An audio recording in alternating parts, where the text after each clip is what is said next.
Yes. So welcome to DJ sir's class. So stock market basics हम लोग आज शुरुआत करेंगे। फाइन। सो सबसे पहले यहाँ पर ये कुछ इन्वेस्टमेंट स्कीम्स है और उसके कुछ एनुअल एक्सपेक्टेड रिटर्न्स है एंड रिस्क है, जो कि यहाँ पर दिखाया गया है कि अगर हम लोग गवर्नमेंट बॉन्ड्स एंड सिक्योरिटीज में इन्वेस्टमेंट करते हैं तो उसका रिस्क काफी लो रहता है और उसका जो एनुअल रिटर्न जो है एक्सपेक्टेड वो 6% से लेकर 7.5% तक मिलता है इसमें। अगर हम एफडी करवाते हैं तो 6 to 7.5%। बैंक वाइज ये काफी डिफरेंट रहता है। देन पीपीएफ जो रहता है उसमें 7.1%, जिसमें कंपाउंड इंटरेस्ट कैलकुलेट किया जाता है, उसमें भी रिस्क काफी लो रहता है और इसमें 15% का लॉक इन पीरियड रहता है। Fine. And small saving schemes उसमें 6.8% से लेकर 7.7% तक हमें रिटर्न मिलता है और उसमें भी रिस्क काफी लो रहता है। और जो लोग जॉब करते हैं उनका ईपीएफ भी डिडक्ट रहता है, जिसमें 8.15% का एनुअल रिटर्न हमें मिलता है, राइट। और उसमें भी रिस्क काफी लो रहता है। देन बात करते हैं हम गोल्ड की, तो जिसमें हम 6 से लेकर 8% तक हमें एनुअल रिटर्न, जिसमें रिस्क जो है काफी मीडियम रहता है बिकॉज ये भी एक मार्केट पे डिपेंड रहता है। Then corporate bonds and debentures की बात करें तो उसमें भी 8 to 10% हमें इंटरेस्ट मतलब कि एनुअल रिटर्न मिलता है, राइट। रिस्क भी उसमें मीडियम रहता है। Then NPS national pension scheme, जिसमें हमने 8 से 10% तक हमें रिटर्न मिलता है, जिसमें लो टू मीडियम रिस्क रहता है। Then equity mutual funds, right, उसमें 10 to 15% हमें रिटर्न मिलता है, जिसमें मीडियम टू हाई रिस्क रहता है, राइट। देन रियल एस्टेट की बात करें, प्रॉपर्टीज हम लोग खरीदते हैं तो उसमें भी 7 से लेकर 12% तक हमें रिटर्न मिलता है, जिसमें भी मीडियम टू हाई रिस्क रहता है। देन यूलिप्स की बात करें, यूनिट लिंक्ड इंश्योरेंस प्लान्स है तो होते हैं कुछ गवर्नमेंट की तरफ से, जो 8 to 12% तक हमें रिटर्न देते हैं, जिसमें रिस्क मीडियम रहता है। देन बात करते हैं स्टॉक मार्केट की।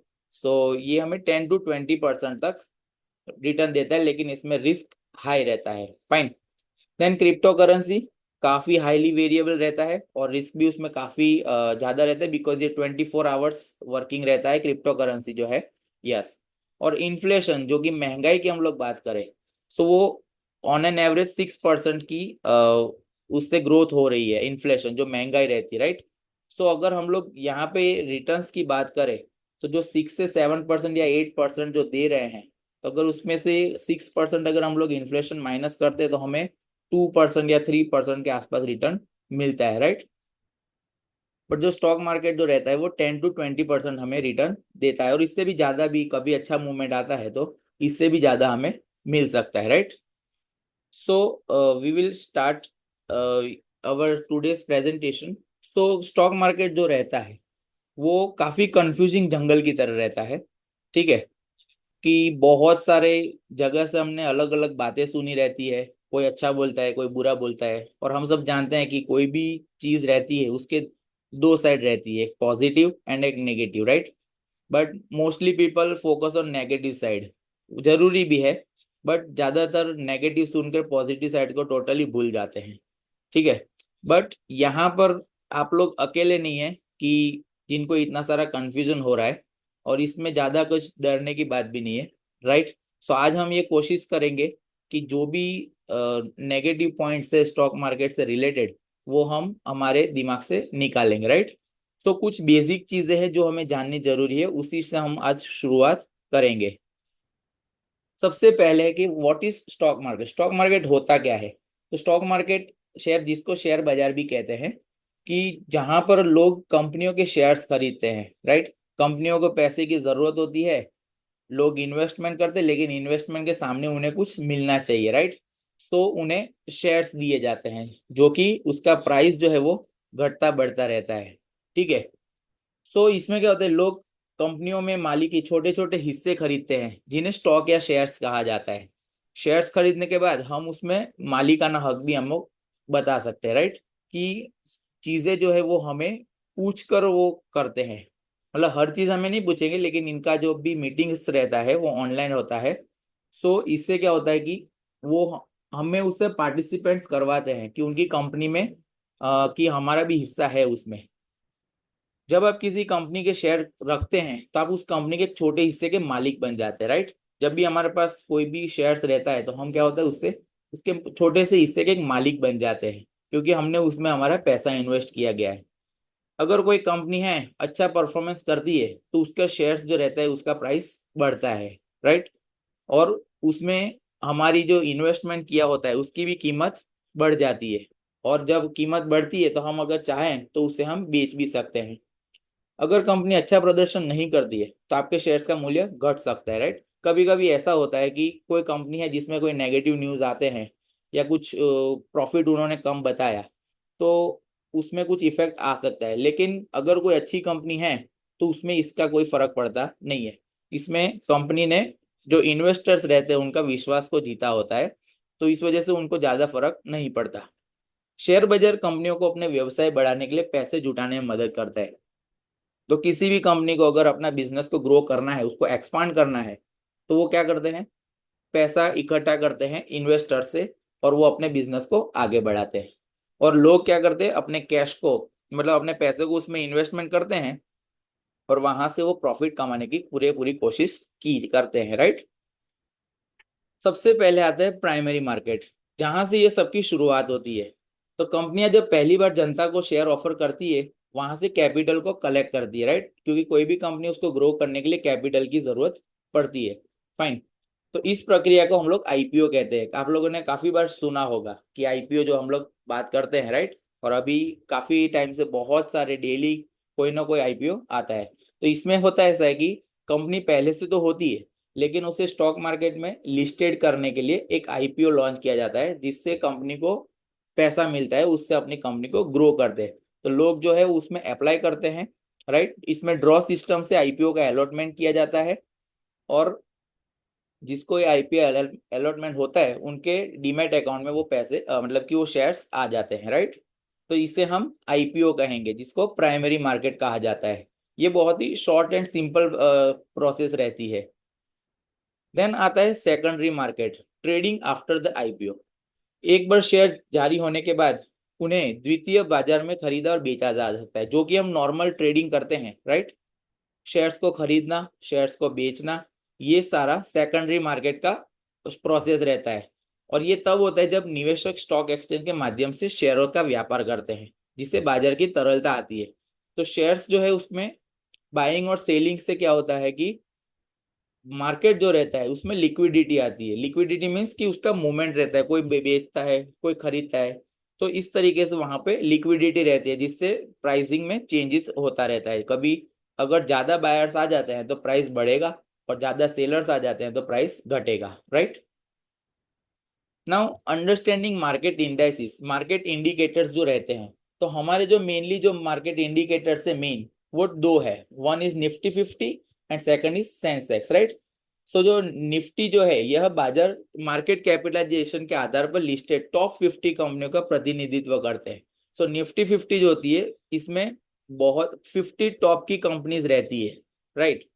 कि जो अच्छा परफॉर्मेंस करती है, मार्केट कैपिटलाइजेशन मतलब कि वो कितनी बड़ी कंपनी है उस हिसाब से टॉप 50 कंपनियों का उसमें कलेक्शन रहता है। और इसमें इस तरीके से होता है कि एवरी क्वार्टर्स जो कंपनी परफॉर्मेंस अच्छा नहीं देती है उसे निफ्टी 50 से निकाल दिया जाता है, और उसकी जगह जो कंपनी दूसरी जो है जो निफ्टी 50 का हिस्सा नहीं है और अच्छा परफॉर्मेंस कर रही है तो उसे निफ्टी 50 में शामिल किया जाता है, राइट। सेकंड इज एनएसई, जिसको सॉरी बीएसई, इसको सेंसेक्स भी कहा जाता है। सेंसेक्स में 30 बड़ी कंपनी होती है जो सबसे ज्यादा एक्टिवली काम करती है उसमें। लेकिन हम ज्यादातर लोग जो है वो एनएसई पर ही अपना इन्वेस्टमेंट करते हैं। बीएसई जो है उसमें थोड़ा मार्केट कम रहता है, इसलिए उसमें मूवमेंट भी काफी कम रहती है, ठीक है। एनएसई में ज्यादा रहती है निफ्टी 50 में। सो ज्यादातर लोग निफ्टी 50 में ही इन्वेस्टमेंट करते हैं। Now role of stock exchanges, market place for shares, जहां पे शेयर्स का लेन देन होती है वो है स्टॉक एक्सचेंजेस कहा जाता है, राइट। सो हमारे इंडिया में जो मेनली जो स्टॉक एक्सचेंजेस दो है। फर्स्ट इज एनएसई, जिसे नेशनल स्टॉक एक्सचेंज कहा जाता है। एंड सेकंड इज बीएसई, जिसे बॉम्बे स्टॉक एक्सचेंज कहा जाता है।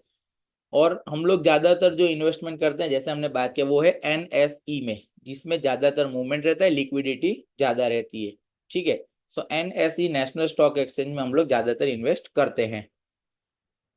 Now SEBI and market regulations keeping the market fair. So ये जो एनएसई और बीएसई है, इससे भी ऊपर एक ऑर्गेनाइजेशन है जिसे सेबी कहा जाता है, securities and exchange board of India, जो कि मैनेजमेंट के रूप में ये काम करता है। ये सभी लोगों पे नजर रखता है, जो भी मार्केट से जुड़े लोग होते हैं, कंपनीज रहती है और ये एक्सचेंजेस रहते हैं, ये सारे के सारे सेबी के अंडर में रहता है। और कोई भी किसी के भी साथ इनजस्टिस ना हो, इसलिए ये टोटली पूरा ध्यान रखते हैं कि कोई भी इसमें ऐसा कोई भी घटना न घटे कि जैसे इन्वेस्टर्स को नुकसान हो और उनका जो शेयर बाजार के प्रति विश्वास है वो घट जाए, right. Now market sentiments, bull versus beer market. Bull market में एक ऐसा समय होता है कि जब जो इन्वेस्टर्स रहते हैं वो आशावादी हो जाते हैं, मतलब कि उसमें मार्केट बढ़ता रहता है, ठीक है, जिसे बुल मार्केट कहा जाता है, जो एक तरफा ही मार्केट बढ़ता जाता है, ऊपर की तरफ होता रहता है, राइट, जिसे हम बुल मार्केट कहते हैं। एंड बियर मार्केट मीन्स कि जिसमें कुछ ना कुछ नेगेटिव न्यूज आती है और मार्केट एकदम से गिर जाता है, मतलब कि माइनस की तरफ बढ़ता है, तो उसे हम बियर मार्केट भी कहते हैं, जिसमें सेलिंग प्रेशर बढ़ जाता है, राइट। सो जब एकदम से शेयर्स की बेचना शुरू हो जाता है तो उसमें बियर मार्केट क्रिएट किया जाता है। फाइन। Now understanding shares.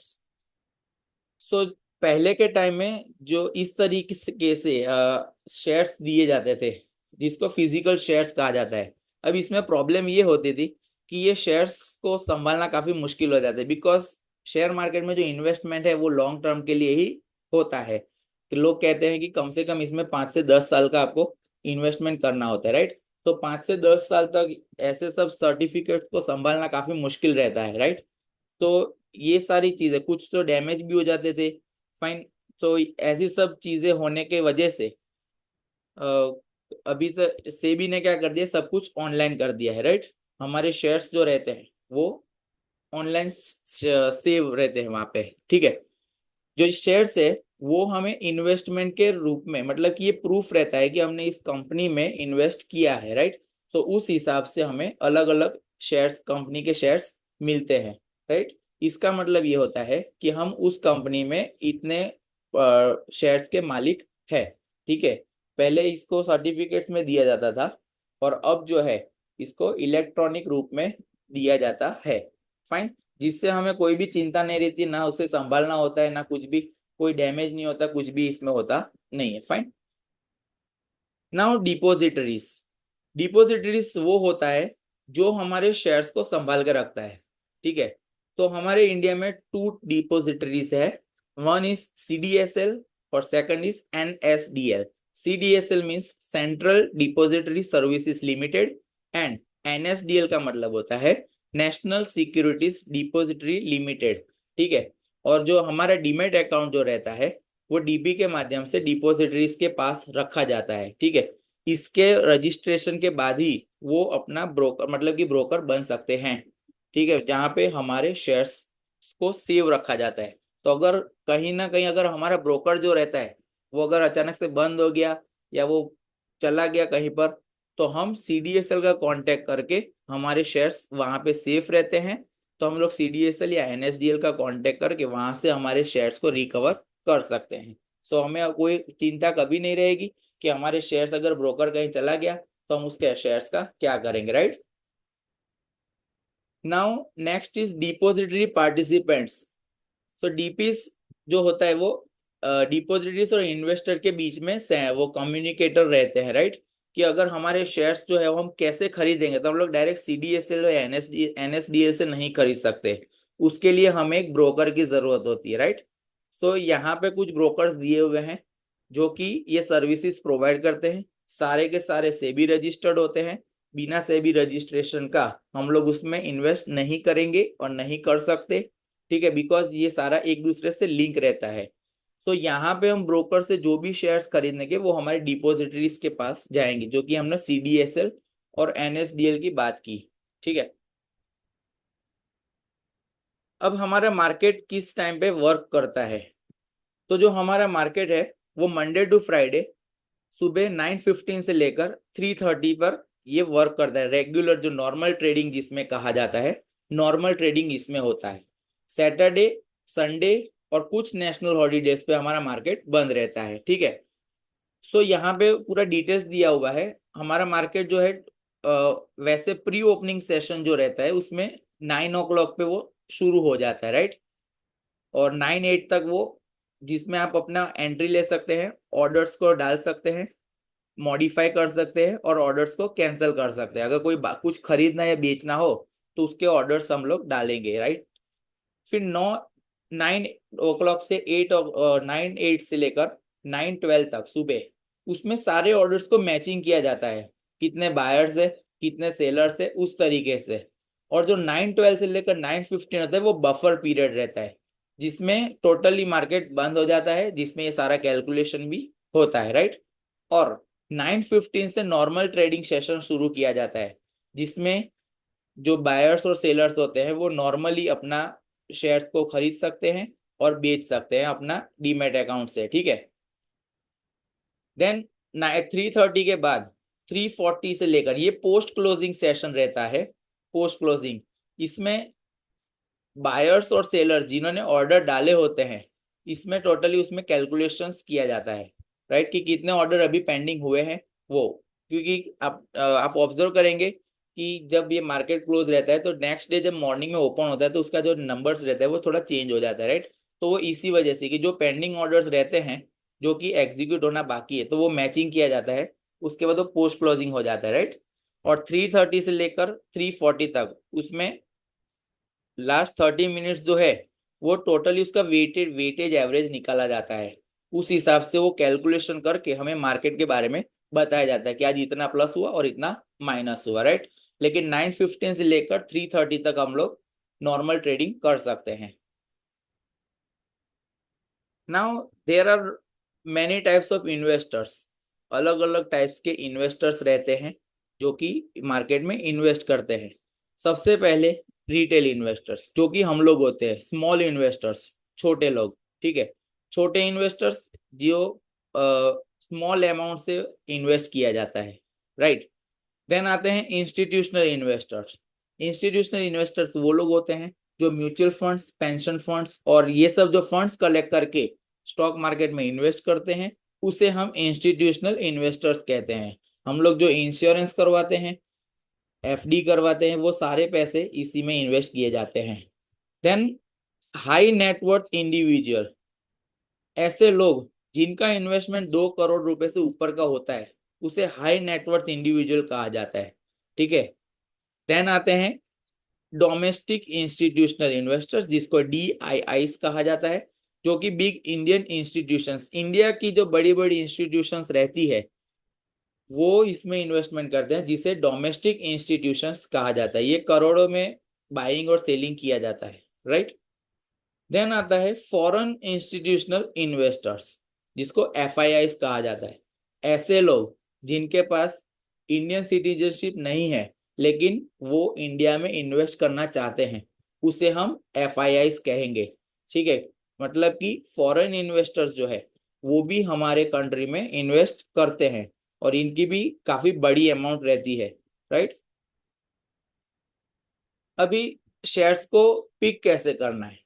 ठीक है, सबसे बड़ी क्वेश्चन यही रहता है कि हमें ये पता ही नहीं चल रहा है कि हम क्या खरीदे क्या बेचे, राइट। तो दो तरीके से हम लोग शेयर्स को खरीद सकते हैं। वैसे तो बहुत सारे तरीके हैं, लेकिन जो लीगली है, मतलब कि प्रॉपर एनालिसिस करके जो शेयर्स लेते हैं वो दो तरीके से। Number 1 fundamental analysis and number 2 technical analysis. ठीक है, फंडामेंटल एनालिसिस में होता है कंपनी की बैलेंस शीट रहती है, कुछ फैक्टर्स रहते हैं, रेशियो एनालिसिस किया जाता है, क्वार्टरली रिजल्ट्स भी होता है, उनका प्रॉफिट लॉस क्या होता है। ठीक है, क्योंकि कंपनीज जो है एवरी 3 मंथ्स उन्हें क्वार्टरली रिजल्ट्स उनको अनाउंस करना रहता है। ठीक है, एवरी 3 मंथ्स वो लोग अपना कैसे भी करके उनको अपना रिजल्ट दिखाना ही पड़ेगा।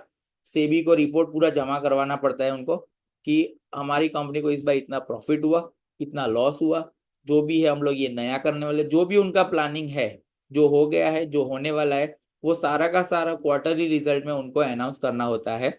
और क्वार्टरली रिजल्ट जब अनाउंस होता है तो उसमें कोई कोई कंपनीज डिविडेंड भी अनाउंस करती है, जिससे इन्वेस्टर्स को डायरेक्ट बेनिफिट मिलता है। कोई कंपनीज होती है जो बोनस डिक्लेयर करती है, कोई बोनस शेयर्स डिक्लेयर करते हैं, राइट। और कोई जो है वो स्टॉक्स को स्प्लिट भी करते हैं, ठीक है।